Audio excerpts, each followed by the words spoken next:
Xo'p. Ya'ni biz zamonlar уже deyarli tugayapti. Shu oxirgi zamon qolgan payt, ya'ni zamonlarga keladigan bo'lsak, intermediate kelasizlar. Ya'ni bugungi mavzuyimiz future simple. Ya'ni kelasi oddiy zamon hisoblaymiz. Biz kelasi zamonni ko'p turini o'tib ko'rdik. O'tgan safar ya'ni going to bilan present perfect future'ni o'tdik. Ular ya'ni kelajak uchun rejalashtirilgan hisoblanardi. Bugungi mavzuda esa future simple kelasi oddiy zamon deb hisoblaymiz. Qaysi holatda foydalanamiz? Ya'ni bu yerda ingliz tilida shunaqa ahamiyatli-da zamonlar bir-birida. Ya'ni misol aytaylik, going to ham kelajak ma'nosini biladi ish harakatda. Present for the future ham kelajak uchun, lekin bir-biridan ajralib turadigan jihatlari bor. Xo'p, ya'ni bu zamonni qachon ishlatamiz deydigan bo'lsak, kelajak uchun hozir qaror chiqarsak. Ya'ni hozir qaror chiqarsak, ya'ni gapirayotgan mahalimiz qaror chiqaradigan bo'lsa kelajak uchun, shu holatda biz ya'ni future simple ishlatamiz. Ya'ni going to bilan present for the futuredan farqi, ular oldin rejalashtirilgan edi. Misol aytaylik, men bugun IELTS topshirmoqchiman desak, bu narsani men oldindan reja qilib yuribman yoki niyat qilib yuribman degani. Yoki kelasi hafta men Amerikaga uchyapman degani, meni u allaqachon Amerikaga ketishimni rejalashtirib, bilet olganman, vizam olib bo'lganman, shu holatda bo'lgandi. Bugungi future simple'da, ya'ni kelasi oddiy zamonda kelajak uchun hozir qaror chiqaramiz. Bu ish harakati sodir bo'lishi bo'lmasligi где-то 60 yoki 70% deb hisoblasak bo'ladi, nisbiy holatda albatta.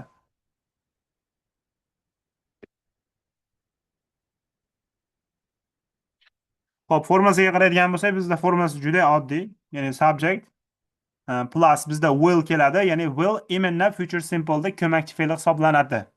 Ya'ni will alohida holatda tilak bildirmoq degan ma'noda bildirishi mumkin yoki xohlamoq degan ma'noni bildiradi.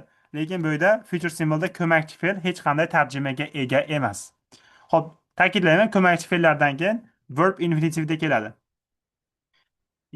Verb infinitive, ya'ni tuslanmagan shakli. Plus object and future time. Ya'ni kelajak vaqtni qo'yib qo'ysanglar bo'ldi. For example, ya'ni erta uchun men hozir qaror chiqarayotgan bo'lsam, demak men future simple'dan foydalanishim kerak ekan. Ya'ni I will go home tomorrow. Ya'ni men ertaga uyga ketaman deb hozir qaror chiqarganim uchun men future simple'dan foydalandim. Xo'p, prezentatsiyaga bitta qarab olamiz. Ya'ni nima deyapti ekan prezentatsiyada? Ya'ni future simple oddiy kelasi zamon, ingliz tilida kelajakda sodir bo'ladigan harakat yoki hodisalarni ifodalash uchun ishlatiladi. Ushbu zamonda ya'ni yordamchi fe'l, ya'ni ko'makchi fe'l sifatida will yoki ba'zi holatda shall holatidan ishlatishimiz mumkin. Bizda grafik asosida ham ko'rsatib beryapti. Past bu o'tmish, present hozirgi vaqt, future esa kelasi. Ta'kidlayman, kelasi zamon deganda, ya'ni o'zinglar yaxshi bilasizlar, hozirgidan 1 sekund keyinmi yoki 1 soat keyinmi yoki million yil keyinmi bizga kelajak vaqt hisoblanadi. Tomorrow, tonight, 1050 3500 yil deb gapirsangiz ham bo'ladi. Farqi yo'q, kelajak vaqti bo'lsa bo'ldi. Xo'p, endi biz qanday holatlarda ishlatamiz bu holatda? Ya'ni kelajakda rejasiz harakatlar. Hozirgi ta'kidlagan gapim. Ya'ni kelajakdagi rejasiz harakatlar. Xo'p, keyin esa kelajakdagi faktlar yoki umumiy haqiqatlarga ishlataverasiz. Bu ham to'g'ri keladi, present simple bilan bir holatda. Keyin esa umidlar, taxminlar yoki fikrlarni bildirishda. Xo'p, keyin esa taklif va va'dalarni bildirishda ham ishlatamiz degani. Xo'p, formulasini ta'kidlab ketadi bu yerda qaytadan, ya'ni subject plus will plus verb infinitive plus object holatida. Birinchisini o'qing, Ruxshona. I will call you tomorrow. Okay. Men ertaga unga telefon qilaman. Unga emas, sizga. Sizga. Kelmasi bu call deb o'qiymiz, Call. Xo'p. Xo'p, yaxshi. Keyingisi Madina. You will enjoy the party. Okay. Ular bazmga borishadi. Xo'p, bir hafta tanaffuslarga salbiy ta'sir qildi. Ular emas, bu siz yuzlanib gapiryapsiz bu yerda. Siz Siz partiyadan zavqlanasiz. Albatta bu kelajak uchun ishlatilgan, vaqt qo'yilmagan lekin. Xo'p, keyingi ikkitasini o'qing, Ruxshona. He will finish his homework soon. Yoki sonmi? Soon, ya'ni tez orada degani. Soon. U tez orada vazifalarini tugatadi, Tugadi. yakunlaydi. Uygi vazifasini yoki uy ishini tugatadi. Hop, keyingisini ham o'qing. She will visit her grandparents next week. U keyingi hafta bobo buvisinikiga boradi yoki tashrif buyuradi. Bu kelajak uchun rejasiz harakatda. Bu narsani oldindan rejalashtirilmagan yoki o'sha qarorni hozir chiqargan bo'lsa, biz future simple'dan foydalanishimiz kerak. Hop, it will rain this evening. Ya'ni bugun kechqurun yomg'ir yog'adi. Bu kelajakdagi faktlarga nisbatan ishlatsanglar bo'laveradi, bolalar. Misol aytaylik, ya'ni bu qish anaqa qor yog'adi deb gapirsangiz ham bo'ladi. Kelayotgan qish qor yog'adi deb gapirsangiz ham ishlatsangiz bo'laveradi. Ya'ni faktda bu. Hop, keyingi ikkitasini o'qing, Madina.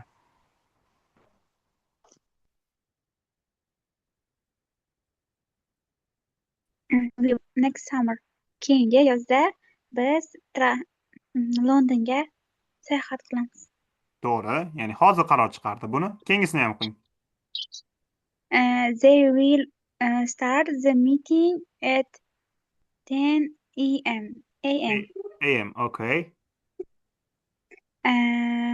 Onda uchrashamiz. Ular 10da uchrashishadi. Yo'q. Uchrashish. Ular soat 10da uchrashuvni boshlashadi. Right? Bu yerda start fe'li turibdi, boshlamoq. Uchrashishni boshlashadi. Okay, hop, tushunarli. Keyingisi bizda inkor holati kelyapti, ya'ni subject plus will not yoki will not ni qisqartma holati bu yerda want deb o'qisak bo'ladi, plus verb infinitive plus object. Hop, bitta narsani aytib ketay sizlarga shu joyda, ya'ni negativ holati uchun o'ta chalkash holati borda bizda. Ya'ni ko'pchilik listening da eshitganda, ya'ni will not ni qisqartma holatidan foydalanib gapiradi. Listening da, guys, e'tibor beringlar, ya'ni want deb gapirish mumkin. Want. Ta'kidlayman, want, ya'ni bu ko'makchi fe'l bo'lgani uchun undan keyin kelayotgan fe'l qanaqa shaklda keladi? Infinitive. Okay. Endi biz ko'pincha shu narsani listeningda want fe'li bilan ajratib anaqa chalkashtirib qo'yishimiz mumkin. Want bu xohlamoq fe'li. Agar want deyotgan bo'lsa, undan keyin fe'l ishlatadigan bo'lsa, ikkita fe'llar orasi to bilan ajraladi. Verb infinitive bo'ladi bunda ham, faqat orasi bir-biridan to bilan ajraladi. Shu narsani farqiga borib olinglar. Misol aytaylik, ya'ni I want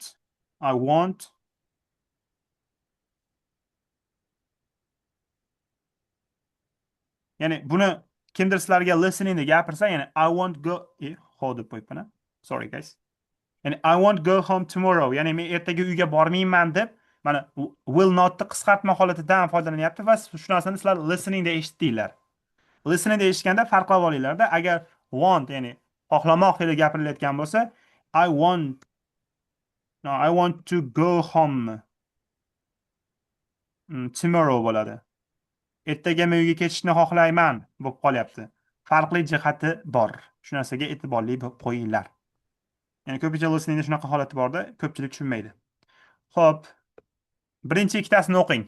Junk food degani nosog'lom ovqat degani, Ruxshona.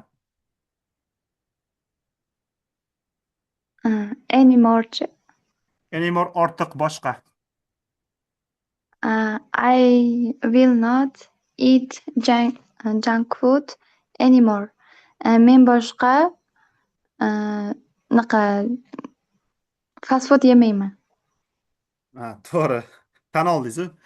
Xo'p, ya'ni junk food deganda ko'pincha shu fast food nazarda tutiladi. Ular chunki nosog'lom ovqat hisoblanadi. Misol aytaylik, gamburgermi, lavashmi, farqi yo'q.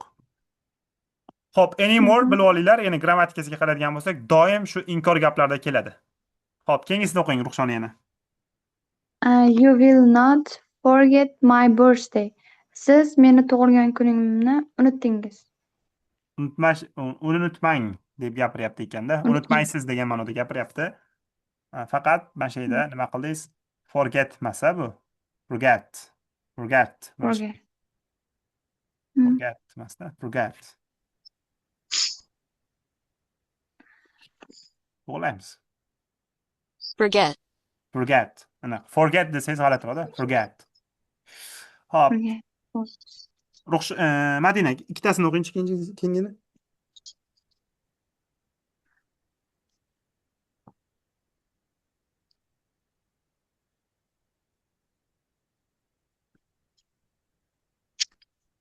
Ha, Madina, ovoz kelmayapti.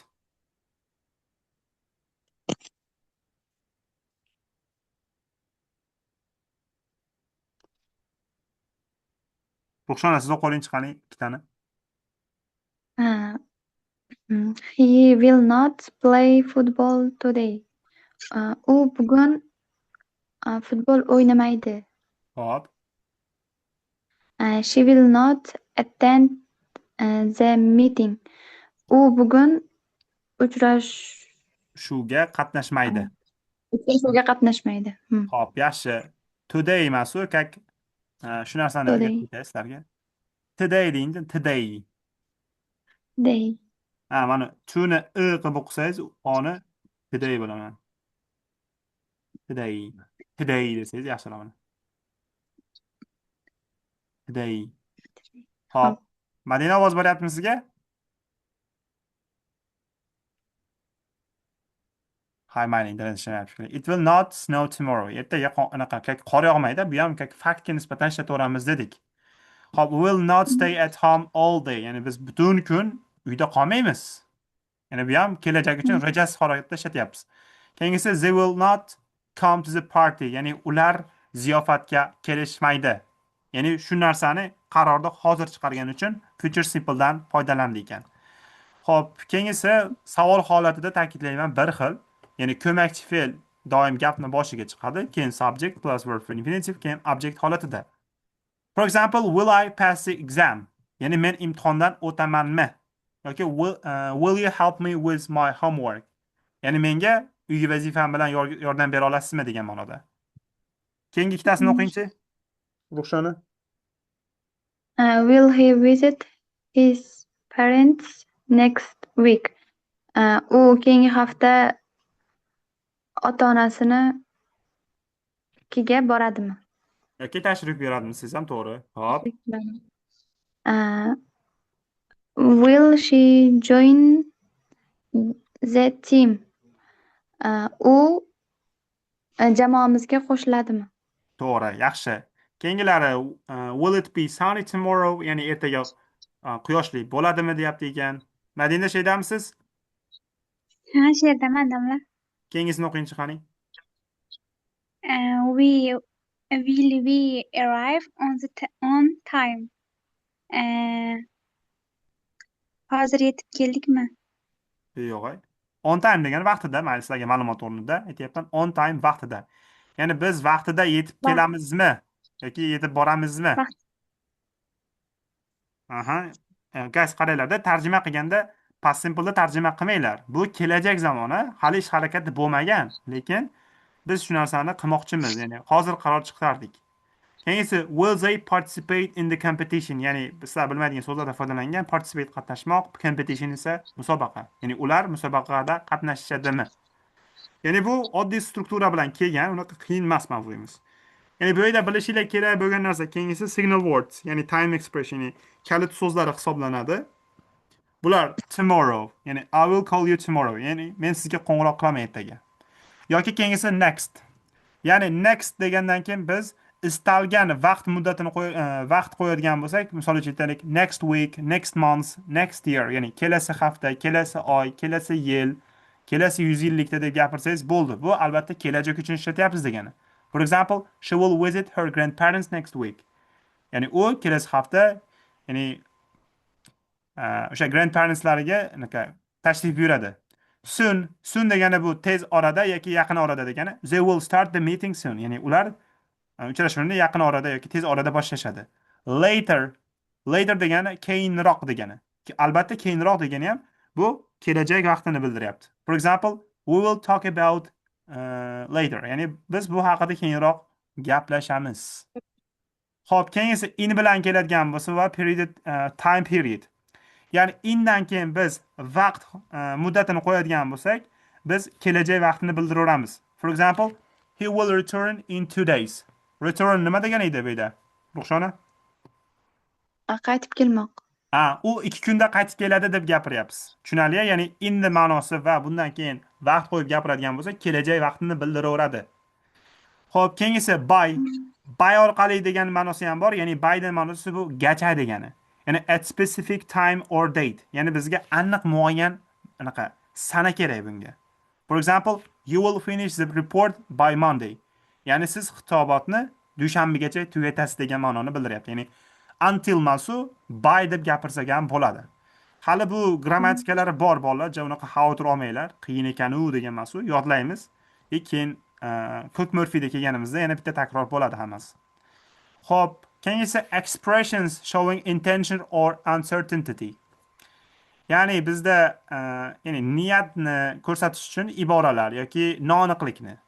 For example, I think. I think degani bilishinglar kerak bu yerda menimcha deb tarjima qilganmiz bolalar.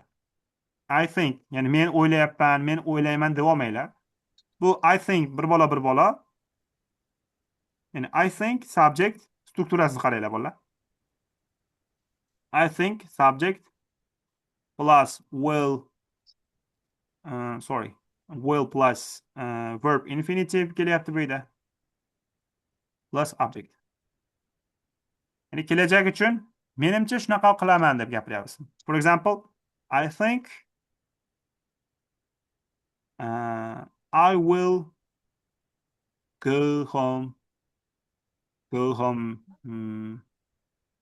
next week.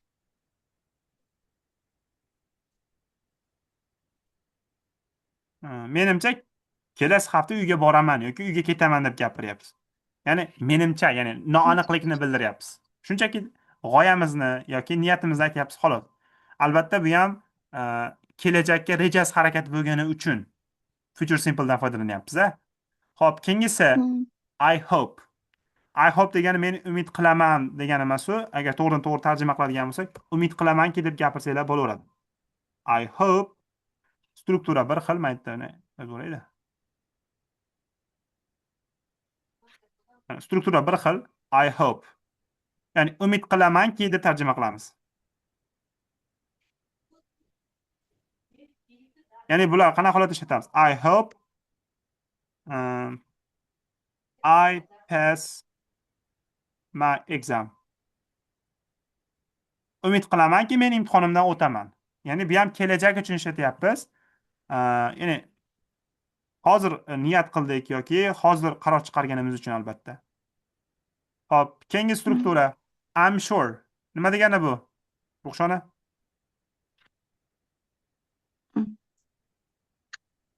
Bilardim, esimdan chiqib qoldi. Yaxshi, bilardingiz buni ham. Xo'p, ya'ni ishonchim komil deb gapiramiz buni bolalar. Ishonchim komil deb gapiramiz. I'm sure. I'm sure. For example, Madina passes will.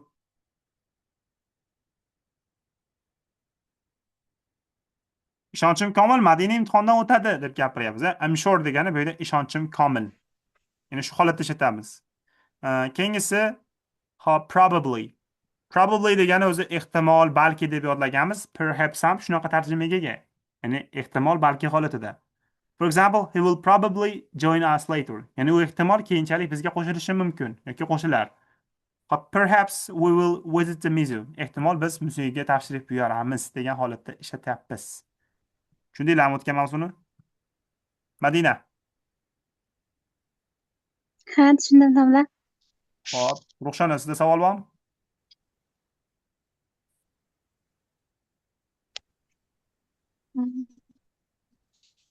Hop, bunaqa qiyin emas u. Endi so'rab qo'ydim-da.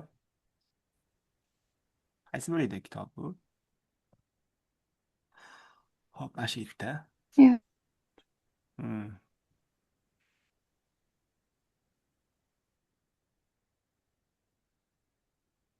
Hop, ya'ni bu Murphy bo'yicha berilgan hop, mashqlar 27-unitga to'g'ri kelar ekan. Yangi nashri bo'yicha. Ya'ni will and shall. Ya'ni bu yerda aytgan narsamni ta'kidlab ketgan. Keyin bitta narsa kimda savol berganda will be. Adashmasam Madina savol berganda will be ni ham o'tamizmi? Ya'ni to be ni kelajak shakli ham bormi? Shu o'rinda gapirib ketay. Hop, agar biz be ni o'ziga ko'makchi fe'l gapiradigan bo'lsak, will be holatda to be ni ishlatgan bo'laveramiz. Bitta savol olaylik orqadan. Am, is, are, ya'ni be deganda, ya'ni to be deganda biz Be'ni o'zini tushunamiz degani. Va be'ning tuslangan shakli present holatida qanaqa edi? Am is are. Am is are. To'g'ri. Ya'ni bu am is are tuslangan shakli. Ya'ni domla is nimayu, be nima yoki to be nima deb gapirmanglar. Ya'ni be'ni tuslangan shakli. Hop, keyingisi past holatida. Ya'ni ular was were Was bo'lib were. qolardi. Tuslangan holat. Yaxshi. Hop, keyingisi present perfect holatida.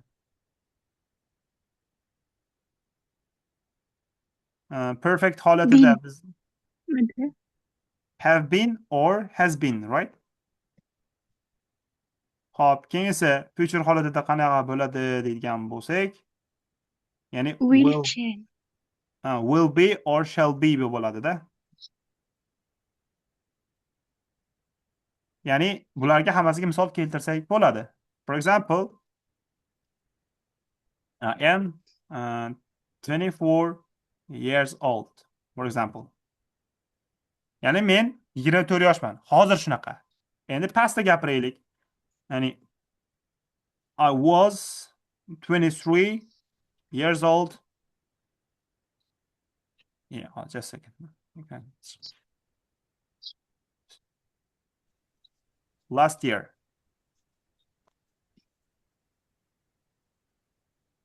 Bu esa nowga tegishli, to'g'rimi? Hop, keyingisi endi qanaqa holatda ishlatsak bo'ladi? Have been, has been ga nisbatan. I have been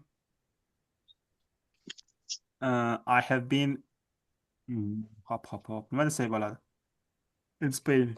Bo'lganmanmi? Men shu Ispaniyada bo'lganman. I have been to in Spain, right? Hop, keyingisi future simple'da kelajak uchun ishlatamiz. Kelasi yil 25 yosh bo'laman deb gapirsak bo'ladimi? I will be 25 years old. Endi qaranglarda bolalar. Buni ham, ya'ni future simple'da ham kelajak shaklini o'tganimiz yo'q esinglarda bo'lsa. Ya'ni to be ni biz present holatini o'tdik, ya'ni am is are edi. Ya'ni to be ni o'zi qaysi holatda foydalanamiz deydigan bo'lsak, gapimizda qachonki fe'l qatnashmagan, ya'ni asosiy ma'noni beradigan, harakatni bildiradigan fe'llar qatnashmasa, o'sha gapda bizda to be kelish kerak edi. Chunki ingliz tilida barcha gaplar fe'l bilan tuzilishi kerak. Xo'p, past holatini o'tdik, ya'ni was were edi. Uni to be ni qaysi holatda ishlatgan bo'lsak, o'sha holatda ishladik, faqat o'tgan zamonda. Xo'p, keyingisi perfectni ham ishlatdik. Bunda ham ish harakat yo'q, yagona fe'l been bo'lib turibdi. Future simple ga keladigan bo'lsak, will or shall be bo'lib kelyapti ekan bu yerda ham o'z o'rnida. Hop, qisqartma holatini tushuntirib ketdim sizlarga. Bu narsani o'qib berish shart emas sizlarga yana bu yerda ham I think I will da ham gapirdik. Ya'ni menimcha shunaqa bo'ladi yoki menimcha bunaqa bo'ladi deb gapirsak bo'laveradi. Faqat yana bitta narsa qolib ketib qolibdi. Aytishim kerak edi. Hop, I think bilan I don't think bor bizda. Hop. Tarjimaga qaranglar bolalar.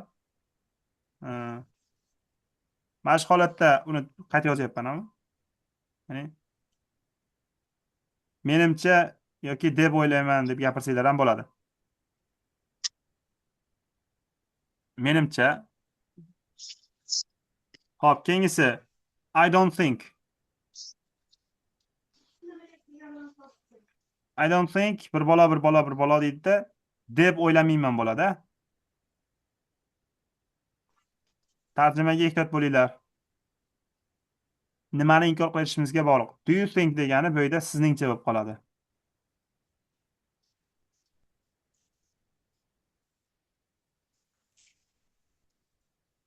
Ya'ni sizningcha holatida tarjima qilamiz. Hop, unda misol ko'raylikchi. Hop, birinchisini o'zim o'qib beraman. I think Kelly will pass the exam. Ya'ni menimcha Kelly imtihondan o'tadi. Hop, keyingisini o'qing, Ruxshona. I don't think it will rain this afternoon. Okay. Obeddan keyin yomg'ir yog'adi deb o'ylamayman. To'g'ri, yaxshi. Yana bitta narsa ta'kidlab ketyapman. Biz nimani inkor qilayotganimizga e'tibor beringlar-da. Biz thinkdimi yoki raindimi? Biz albatta o'ylamoqni inkor qilyapmiz. O'shaning uchun deb o'ylamayman bo'ladi. Xo'p, keyingisi Madina o'qingchi. Do you think the exam will be difficult? Imtihon qiyin bo'ladi deb o'ylaysizmi? Yoki sizningcha imtihon qiyin bo'ladimi desangiz ham yaxshi bo'ladi. Xo'p, bu yerda ta'kidlab ketyapti, we don't use will for things we have already arranged or decided to do. Ya'ni biz oldindan rejalashtirilgan yoki qaror qilib qo'ygan yoki niyat qilib qo'ygan ish harakatlarimizdan bundan foydalanmaymiz. Bu narsani o'tgan mavzuda tushuntirib ketdim. Xo'p, departda shall. Shallni qaysi holatda ishlatamiz o'zi? Ya'ni buni biz qaysi shaxslarga, egalik olmoshlarga e'tibor beraylik, faqat I bilan we ga nisbatan ishlata olamiz xolos shallni. Ya'ni I shall deyishimiz mumkin yoki we shall deymiz xolos. Qolgan holatda ishlatilmaydi. Bu kuchi bir xil holatda kelyapti ekan. Tushunarli-a? Xo'p, keyingi mavzu.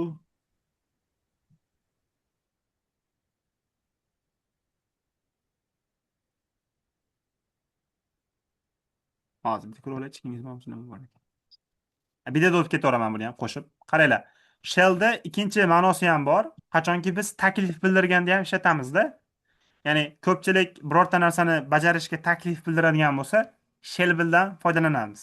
Ya'ni taklif yoki maslahatlar berishda, ya'ni formal so'zlashuvda, ya'ni rasmiy muloqotlarda foydalanadi ko'pincha. Ya'ni xo'p, aytaylik, shall I open the window? Ya'ni derazani ochib qo'yaymi degan bu taklif, savol emas, guys. Shu narsaga e'tibor beringlar. Ya'ni misol aytaylik, xonada turgan bo'lsak, men sizlarga qarab, shall I open the window? Tasavvur qilinglar, xona isib ketgan va endi men nima deyapman? Derazani ochib qo'yaymi deganim bu savol emas. Bu taklif hisoblanadi. Tushunarli-a? Ya'ni sizlarga taklif bildiryapman. Chunki bu sizlarga ham anaqa ahamiyatga ega bo'lgan narsa. Xo'p, savol emas. Buni ta'kidlayapmiz. Ya'ni I think deb o'tib berdim, I don't think ham aytib berdim. Hop, va C partda ya'ni taklif bildirilishi haqida gapiryapti ekan. Shall I, shall we? That's a doorbell. Shall I go? Ya'ni bu eshik qo'ng'irog'i. Boraymi degan taklif bildiryapti. Bu savol emas. No, it's okay, I'll go. Yo'q, rahmat. O'zim boraman. Xo'p, shall I and shall we ni biz do you think this is a good thing to do? Ya'ni shu narsani yaxshi deb hisoblaysizmi? Shu holatda ishlatyapmiz ekan. Birinchisi, it's very warm in this room. Ya'ni bu xona juda ham issiq.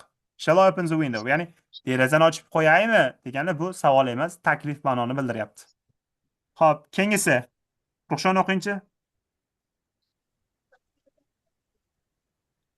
Shall I phone you this evening? Yes, please. Bugun kechqurun sizga telefon qilaymi? Ha. Ya'ni bu ham taklif bildiryapti. Savol emas, bildiraylik. Misol taklif bildiryapti, telefon qilaymi sizga yoki yo'qmi degan ma'noda. Xo'p, Madina keyingisi. I am going to a party tonight. What shall I wear? Men bu kecha partiga bormoqchiman. Moqchi bo'lmaydi bu, chunki gap tarkibida yagona fe'l kelyapti xolos.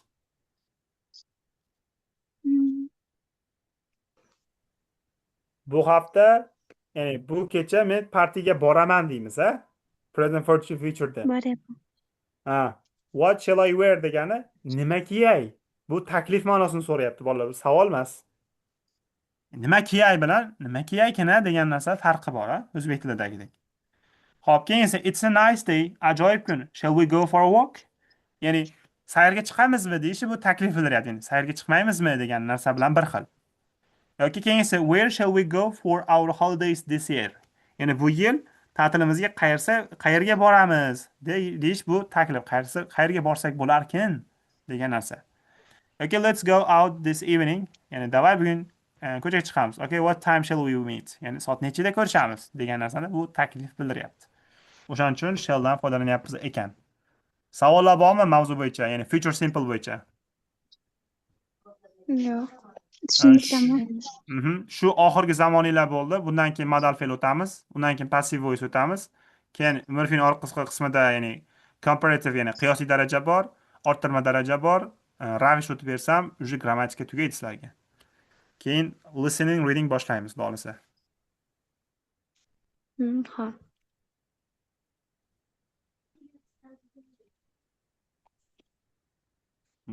Ho'p. Hop.